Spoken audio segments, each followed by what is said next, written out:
Hey, what's going on, Pokemon homies?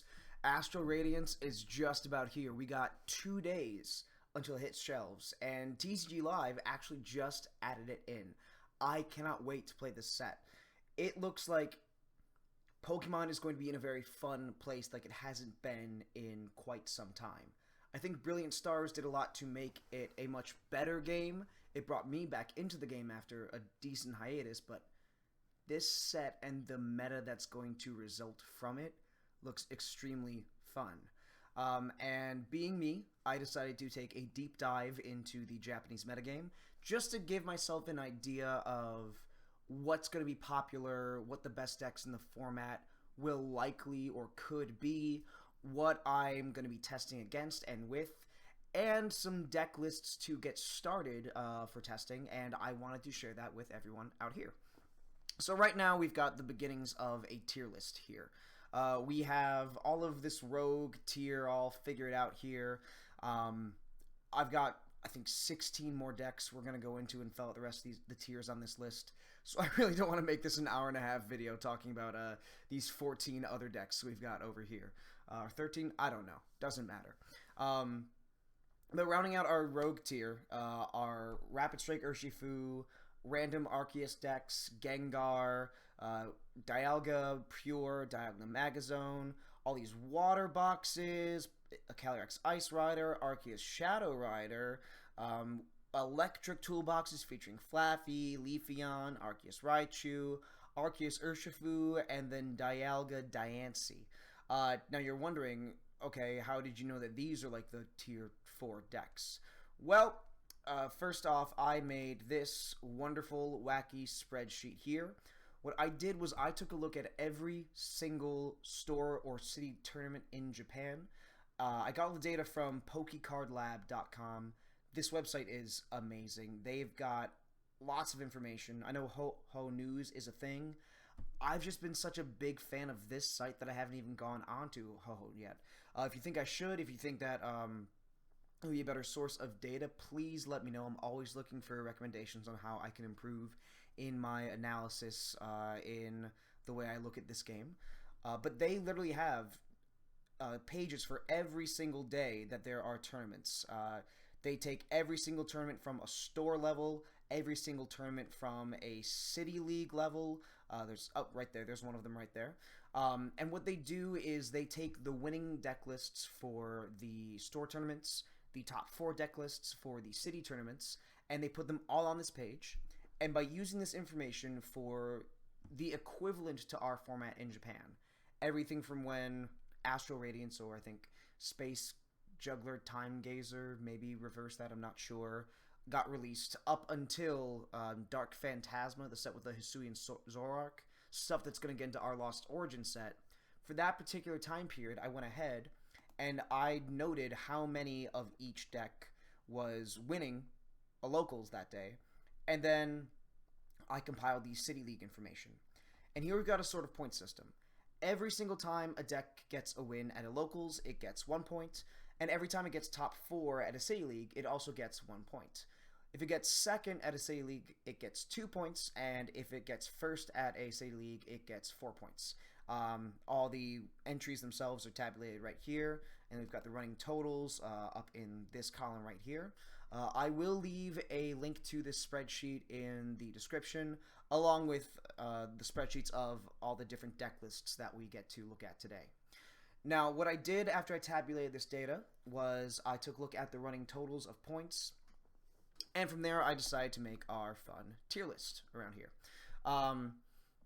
Tier 1 is obviously the best deck in the format. Not Tier 0, not S tier, because it's not unbeatable. It's not the only deck you can play in order to see competitive success. I actually think this is going to shape up to be a pretty diverse metagame, but it is by far the best deck of the format. The next best deck in Tier 1.5 actually only got about half as many points, half as successful a set of results in Japan.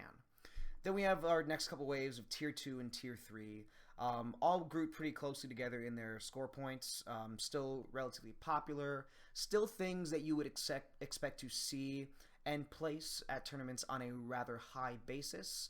but not on the same power level as everything else. And then we had a bunch of other decks in Rogue. I think these are some pretty likely to see fringe decks. I almost said respectable. I'm not sure how respectable all of these are, but with a good pilot and a good list, they could definitely take a couple scalps here and there. And so this actually brings me to how I got the deck lists for today's video. Because every single deck we see, I will give a sample deck list. What I did was I took the top performing lists for each archetype. For example, for Mute Genesect here, we have all of the City League winning lists. Put down the counts of each card. For example, 4 Genesect V across the board, except for this one from May 4th in Saitama. And through doing that, I took the mode of every single card and its count. Basically, the most often seen number, or the most often seen count of that card in the deck. I know that sites like Limitless like to use average card counts, the mean, but for me, that leaves some... It's a good measure, I would say, but to me, it leaves some weird things where, you know, say you have a card like Acrobike. You're usually going to play it at 0 or 4. Of course, there are always exceptions. But with Limitless, you get these weird, okay, I think like 1.42 play it oftentimes, when really most of them are only playing 0 or 4. So it doesn't really give you... It does give you a decent idea of whether to include it, but it doesn't show you how often or what is necessarily the most typical. And when you're looking at 60 cards, so have a bunch of different counts like that, I think mode just edges it out a little bit. Average is still probably a decent way to look at it, but this just seems like the best measure of center, of popularity, and when you're a giant data nerd like me, why not go for the best statistic possible? So taking these stats, I then made a bunch of deck lists, and we're actually going to go into an honorable mention right here. Didn't mean to look up our Darkrai V-Star right here. We're going to look at our good buddy Shadow Rider. We've got Shadow Rider Calyrex. Had a bit of an audio issue there. Gonna keep on getting back into it though. So this is just an average deck list, the most often seen counts of cards at the most successful level in Japan. Which is really just a bunch of locals. If it didn't get City League wins, I did take the most recent locals wins. And this is what I got here, and it seems like a fun base to start off with. Not necessarily, you know, the best deck, the best version of this deck, because every tournament, every locals, every point in the format is going to have a different metagame. Different things are going to be more powerful and need to be taken into account at different times. And we always find hot tech cards. Some new idea that wasn't seen in Japan always pops up. So things can and should change all of the time. For this one, we've got our 4/4 Calyrex line. We've got 2/2 Arceus. We got a Pumpkaboo to get rid of those pesky paths to the peak. We've got Crobat. We've got Luminion. We've got Wordeer V. This is sort of like the Heatran GX, the Tapu Koko GX of this format. When it moves from the bench to the active, you can take as many energies as you'd like, move it all onto this card, and then just hit for a multiplier. This one does 40, and I'm used to the other ones doing 30 if I remember correctly. So, you know, it's a nice little creep in power there. This could be good for some cute one-shots that your opponent might not expect. Zacian here's, you know, the 60th card. I wasn't sure what to include for the last one. The data was kind of pointing me in two different directions. This could be an ordinary rod. This could be a single prize attacker like that Galarian Articuno. But I figured that, you know, if you're going first, this could be a nice way to just get an extra 30 damage on the board. Why not? Also running Adventurous Discovery. I think that's cute given the amount of Vs you have here. We have Roxanne for some disruption. Roxanne is a very prevalent card in the format. It is going to be a staple. It's not going to be more than one in most cases, though, because given the conditions for it, it is a pretty situational card to work into. And a lot of the times in, you know, the early to mid-game, you would rather be using a Marnie. But it's still good disruption. It is still putting in your deck. It is everywhere in these successful lists from Japan. And so there's our example. Let's get into the good stuff here. Now we're going to start with Tier 3. We're going to go from the bottom to the top. And at the bottom of Tier 3 is a deck that has been having a little trouble for a while now. It started off the Brilliant Stars format somewhat hot, but Urshifu got popular again as people started teching Manaphy everywhere. It just went down and down and down and down. We were, of course, talking about Jolteon VMAX. Jolteon doesn't get a ton from Astral Radiance. There's a couple things here and there. We got Featherball, which is a nice extra search option because our Jolteons do have free retreat. And we also have this Emolga. It's pretty cute. It's got the Thunder Shock for 1 lightning energy. It does 30 damage, and then if you flip heads on a coin, you get to paralyze your opponent. Doesn't seem that impactful at a first glance, but, say it's your first turn. You haven't had a chance to evolve into your Jolteon yet. You can still attach to this. You can get a nice little 30 damage in, soften something else up, get it ready to be hit by Jolteon if it gets moved to the bench or if you boss something else up, and then you might even paralyze. And on your second turn, you're just looking for an energy and an elemental badge, and as long as your Drizzile line still works up, you should be able to get that. So it's not even like you're wasting an energy attachment on your tempo. You still get to get your attack in the turn after that. So I think it's a fun addition. I think that, it's still a decent deck. You're still running a Cheryl. You see that Roxanne in there. Still trying to go with the same game plan of Path to the Peak, disrupt your opponent's hand, and just chip away at them. So, still a contender, I'd say. Next, we have the deck that I and a couple people I know actually thought was just going to be at the top of the metagame. Mew VMAX has been the best deck in the format for a while now, and we finally have something good that hits it for weakness. It's Darkrai V-Star. However, it falls a little bit flat here. Turbo Dark is always great. We have Dark Patch. You are playing 4 of it. You can get it back with this crazy V-Star ability to get 2 items back. But it does get one-shot very, very, very easily by the BDIF. And that's never good for a deck like this. It is pretty versatile, actually. It's had a couple different partners out in Japan. We got both of the main ones in here. We've got the Moltres, the baby Moltres to just swarm with some energies. We've got the Galarian in order to have another attacker and to get energy from discard every turn. We're not playing the energy switch anymore because we have the Dark Patch. And we've got this Wheezing line. The Coughing can let you stall your opponent out, block them out of their abilities on their second turn, which is always a pain if you're playing an Arceus variant. And we've also got this other Wheezing that I haven't seen used in a deck before. It's the Energy Factory one that says every dark energy attached to one of your Wheezing counts as 2. So it can get you an extra 30, extra 60 damage. If you're able to put them on a couple Wheezing, then potentially, get that even more. But, you only need 2 energy to attack. Dark Pulse can get that damage in there. And you're also running the Radiant Greninja, which I think is probably the best card, utility-wise, in a vacuum, in the format at large, released in this set. Discard any energy. Draw 2. If you're running a water deck, even better, because you just snipe 90 to 2 different Pokemon. Really good against all these Inteleon engines running around. So I think you can do some cute stuff with this. You have a lot of ways to get your energy, a lot of ways to get it in the discard and then flood it on the board, then reuse the Dark Patch. It just struggles when you get up against some of the other stuff high up there in the format. I've got another deck that seemed to take a couple scalps near the end of the Brilliant Stars format, Arceus Ice Rider. You've got the versatility and the healing, per se, of Arceus with that Sharon's Care.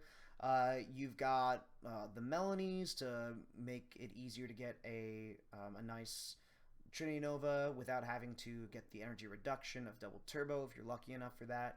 You've also got the sheer aggression of Ice Rider. With this, you're able to easily get into your Melanies, easily get the pieces you need in order to fuel this up in one turn. Maybe get an 8 prize game going if you really want to, if you counter your opponent to not gust up your Inteleon line. But yeah, it seems to be a nice best of 3 worlds as far as water types and consistency goes. Still path to the peaking. Just another fun, decently solid tier 3 deck. Up next, we have something that I've wanted to see succeed ever since it came out in Evolving Skies. It just hasn't been able to because of consistency issues, bad matchups, things like that. Arceus Rayquaza. I feel like people were starting to get hype on this after Indy. I know one of my friends was. And this list just says Flaffy go Burr, Arceus go Burr.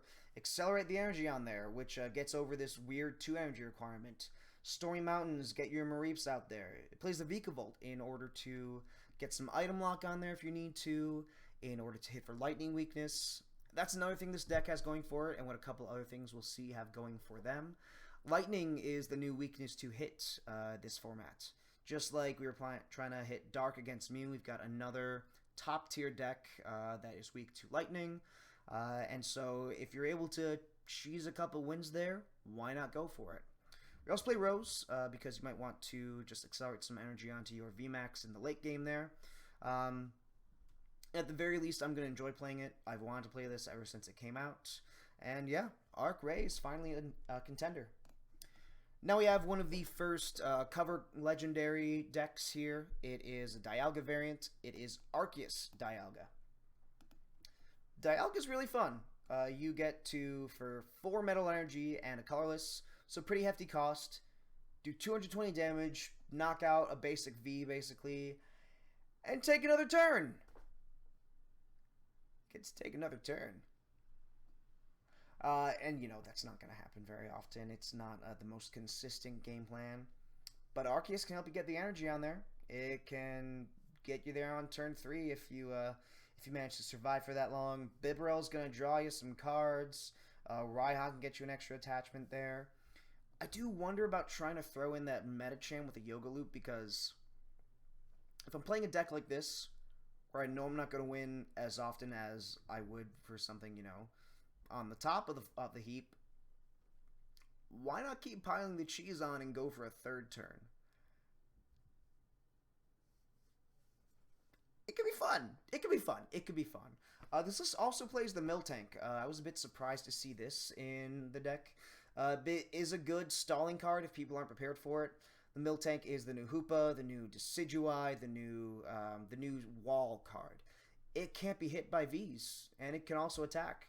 So you can stick that up in the front during the beginning, get your energies on there, get into some Trinity Nova, eventually get to your V-Star attack.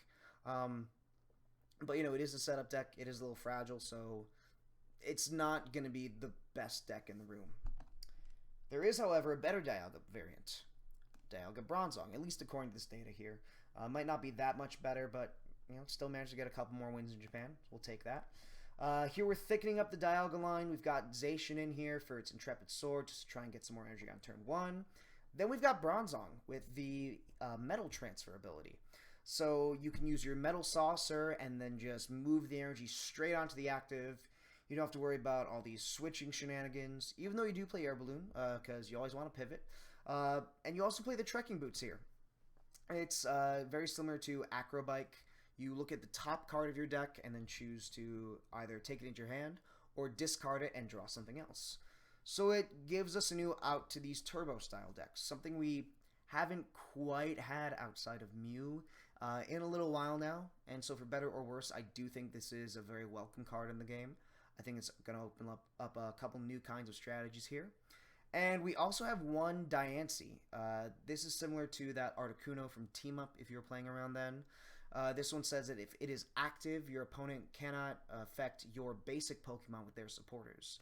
So essentially, they can't gust up your Crobat or your Lumineon or your Dialga V or your Zacian V. As long as you haven't evolved yet, you still have a chance to wall up and set up a little bit. This could easily be the Miltank that we just talked about, but it is another option in order to get you a little more time to set this deck up, because it does need that setup. Next, we've got another deck trying to capitalize on that lightning weakness. You'll notice a lot of Arc variants here in Tier 3. We have Arceus, Tapu, Koko. Koko is one of my favorite Pokemon, so I'm very excited to play this myself. And this plays in a weirdly similar way to Arceus Duraludon. Let's just see that 4/4. I don't know. 4 DTE count is what I'm hiding with my my noggin here. You play 3 Coco V, 3 Coco V Max, 3 Arceus V, 3 Arceus V Star. Pretty streamlined deck, pretty simple counts here. We do play 2 Roxanne because you are going for that 8 prize strategy. You do want your opponent to knock out an Arceus V Star first, and then have to go through 2 Tapu Koko V Max. By which point, hopefully, you'll have already taken some prizes. However, your opponent will get to that point where they are lower on prizes than you much quicker.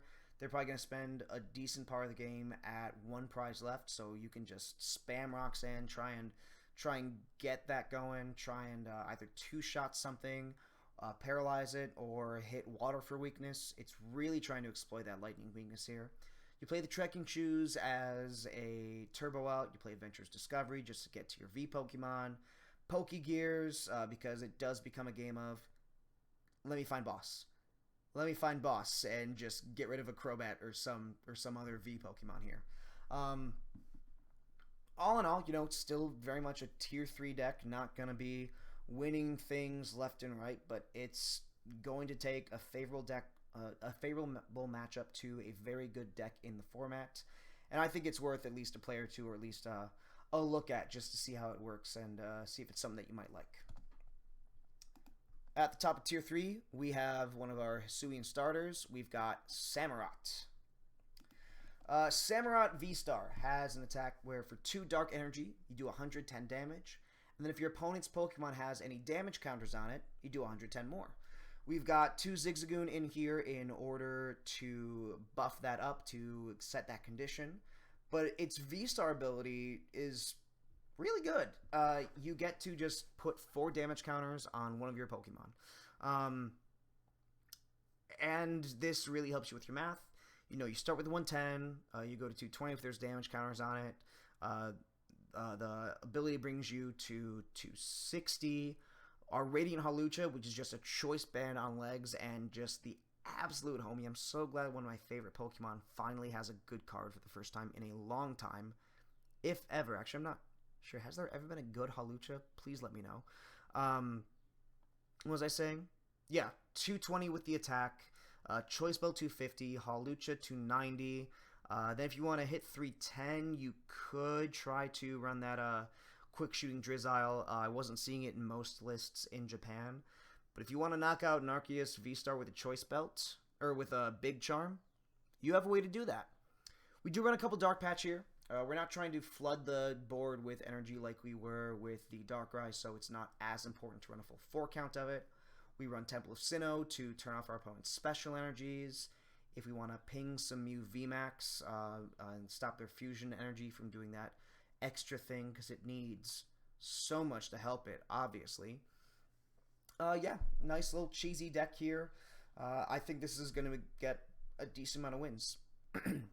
Next, we're going to head up into Tier 2 with what I think may be one of the most annoying decks in this format. Blissey Miltank. Remember when they reset the ladder, I think halfway through Brilliant Stars, we all got knocked back down into like Pokeball tier, and everyone was just playing this stupid Blissey deck that you could beat. Like, it was beatable. But they go, okay, Lucky Ice Pop, heads. Lucky Ice Pop, heads. Lucky Ice Pop, heads. Lucky Ice Pop, heads. Okay, cool. They're done with that. Hyper Potion. And they're able to put a Cave of Toughness on this thing to make it a 300 hit point basic. Very annoying. It was easily my least favorite thing to play against. And it gets worse, because now we've got this Miltank here. Wall off your Vs. Gets to do some damage itself. Obviously, you know, it is a beatable deck. It's not going to lock out the format. It's not problematic or anything like that. But this deck got a lot stronger with Miltank. It's not just some run-of-the-mill Pokeball tier starter deck. This thing is a force to be reckoned with, and I think that it should be taken into account as you're trying to prepare for a tournament.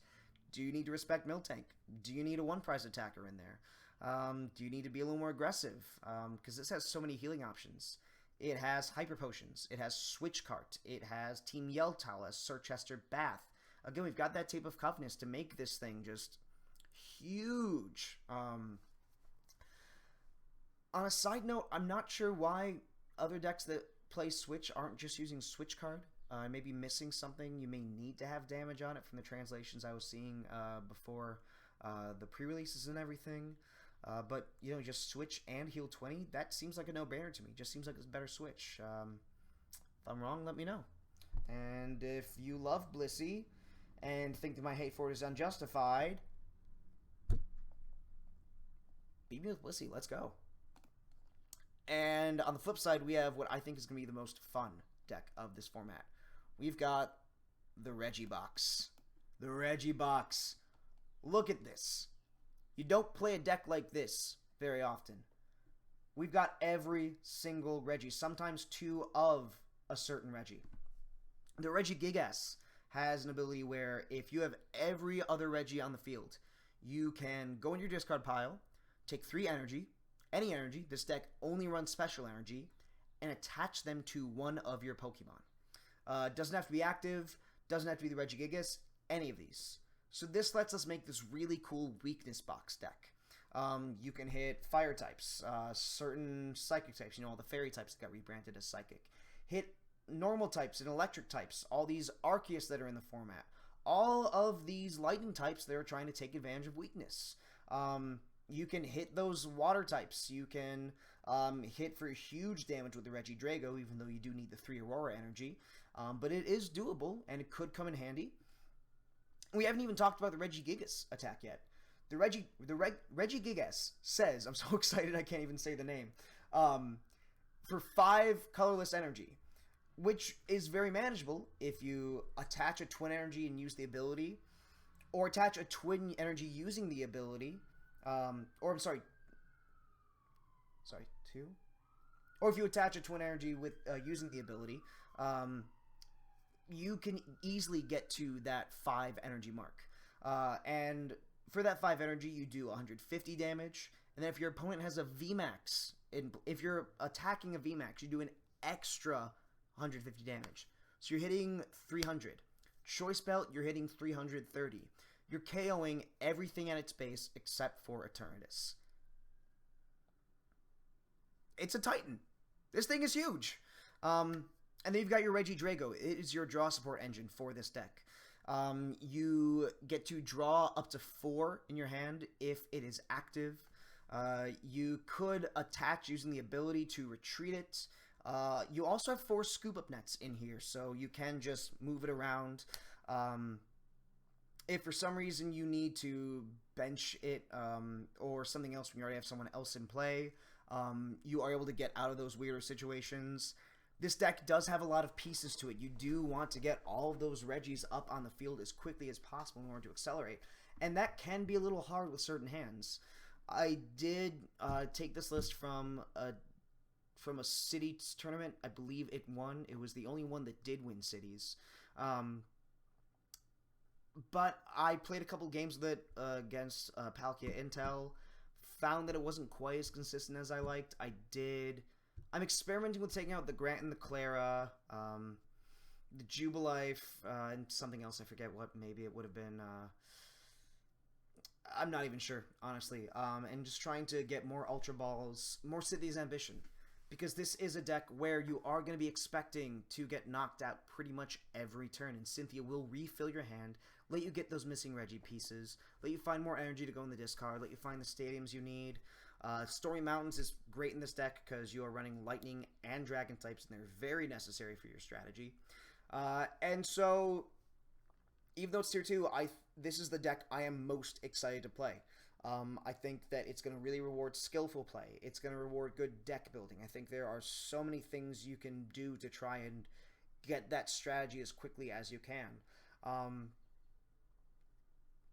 I can't wait to play it some more now that we have it on live. Next in Tier 2, we have Palkia, Ice Rider. We love Palkia. It is probably the best attacker in the set here. And we're combining it with Calyrex VMAX, the Ice Rider. Palkia is basically better Suicune. Instead of doing 10 base, it does 60 base. And just like Suicune, it does 20 damage for every single benched Pokemon, both yours and your opponent's. So, maxed out benches, assuming there's no negative damage modifiers like you know, the Oricorio in Mew, you're doing 260. Put a Choice Belt on, 290. Then in Leon, you get to 320. That's huge. You're KOing Arceus with a Big Charm. And then if you want to go to 340, if you just want to push that little bit more and one-shot Eternatus, use your quick shooting Drizzile. This has the Inteleon engine. It has that Greninja we talked about. You can use its spread attack to soften something else too. You've got 3 buckets, so you're always going to have water energy. Melanie, so you can keep on accelerating. If the Palkia's ability, which lets you just accelerate 3 water from the discard, if that's not enough for you, you can still Melanie and draw more cards. We play Path, we play Temple, because again, we're not playing special energy. We do want to be able to ping stuff with Fusion Strike energy on it. This is very aggressive. It has a lot of search to match. I'm a big fan of Palkia Ice Rider in this format. Now we've got a bit of a dark horse. This one was good for a while. It's been back into rogue status. It's Eternatus with all of these dark tools. Eternatus is back. We are able to accelerate a little more. We've got Samurott here if we want to have a 2-prize attacker. You know, try and shift out a 7-8 prize game. Try and not take as much when we lose our attacker here. And it helps us close out those KOs. You know, with Eternatus, you're hitting for 270 with a full bench, 300 with Choice Belt, and then 340 with the Samurott. So you can get up there with those numbers. We've got lots of draw power with your 4 Crobats. And we play this Weezing line just like we did in Darkrai. Because it is really nice when you're trying to set up with this deck to turn off your opponent's abilities. We got a couple Dark Patch. Just like with Samurott, we're not trying to swarm the entire field with energies. We just want to get our attackers off. We do want to swarm it with Pokemon, though. So we've got our 4-3 Ultra Ball line. Might consider upping it to 4. You also got the Galar Mine to make it so your opponent's active has 2 more retreat. It seems like Japan has been moving toward this weird mid-tempo version of Arceus, where you've got these really big numbers you try and hit. You have this combo aspect to it, and you've also got this stall sense of the deck too. So surprisingly, this is probably one of the lists that I'm most sure is the best representation of how it's done well in Japan. All the lists that I found that did best were very, very close together. So this seems to be the build that Japan has settled on, more or less. But less than more of the other decks in here. And as we keep on going, and we're going to get to a Brilliant Stars favorite. We've got Arceus Inteleon. Come on. There you go. Not a lot here's changed. These are all mostly cards that we've had the whole time. I think the only really new thing is the Roxanne up there. Still trying to get your pieces, try and get those Trinity Novas off, trying to bounce the Arceus back in your hand with Sharon's Care to extend the game. Still has those defensive tools. Still has Pass the Peak for once you've used your Star Birth. They're not playing the quick shooting as much in Japan. I'm personally a bigger fan of the Shady Dealings just to try and be as consistent as possible. No reason to say you couldn't mess around and put it in there. And instead of going heavy on dark type attackers like we saw near the end of our format, the pure Arc Intel list is going for Collapsed Stadium. Because Palkia is a force to be reckoned with, it is a huge deck in this format, and you do want to take away their bench options. Helps against Mew every now and then too, you know, you might be able to get rid of their Genesect or their Oricorio or something that's going to mess up your game plan. Avery's in there for that exact same reason. But yeah, if it ain't broke, just slap a new coat of paint on it and call it a day. Arceus Inteleon, still a very good deck here. Here's one that surprised me, or at least it would have at first. Arceus Duraludon, hitting up the top of Tier 2, actually. Near the end of Brilliant Stars format, I was seeing this pop up more and more. I ended up playing it at Indy on a whim because I've got another giant spreadsheet computing expected matchups, given expected matchup percentages, and expected meta, just all the expectations. And Arc Duraludon, for like the week leading up to Indy, was the deck that, given the data of the past week, was most likely to get the highest number of expected wins in a 9-round tournament. And I do think it's for good reason. People say it's a helmet deck. People say it's gimmicky, but it has a good strategy. You are forced into play an 8-price game. You can make it very consistent. You can heal with it. There are some different ways to play it. In Japan, they've been going for this weird single strike focused variant. Mustard is really easy to get off in this deck. I cannot tell you how many times I got it just the second turn. Not even having to use both of my Starbirths to make it happen, just to really finish it up there. So, why not play 4 Tower of Darkness and 2 Karen's Conviction to really help you in that game of find the boss at the end, and, maybe even beef up your Duraludon so you're KOing a V-Star, just to really, really close things out there. I do like Crystal Cave, though. That does help a lot of 2-shots turn into 3-shots. At least it felt like they did back during Brilliant Stars. I haven't been able to test this deck as much for Astral Radiance, so there could be good reason for the Karen's Conviction. But this certainly does give us a new way to look at the deck, and it does have the results to back it up. This is the top of Tier 2, and you should expect it to be played with a good amount of presence at tournaments that you go to in this new format. Now, we're up to the best 2 decks in the format, Tier 1.5 and Tier 1. For Tier 1.5, our second best deck, it is going to be Mew. Get off your high horse. That's right. That's right. No, it's fine. Mew's a great deck. Mew is probably one of the best decks ever made. It's got so many options. You're aggressively drawing through half your deck in the first turn. And they gave it more tools. They gave it Silene. Flip 2 coins. For each heads, you take a card from your discard and put it on top of your deck. So you can reuse your Fusion Strike energies really easily. Trekking Boots is another great card to keep on thinning through your deck here.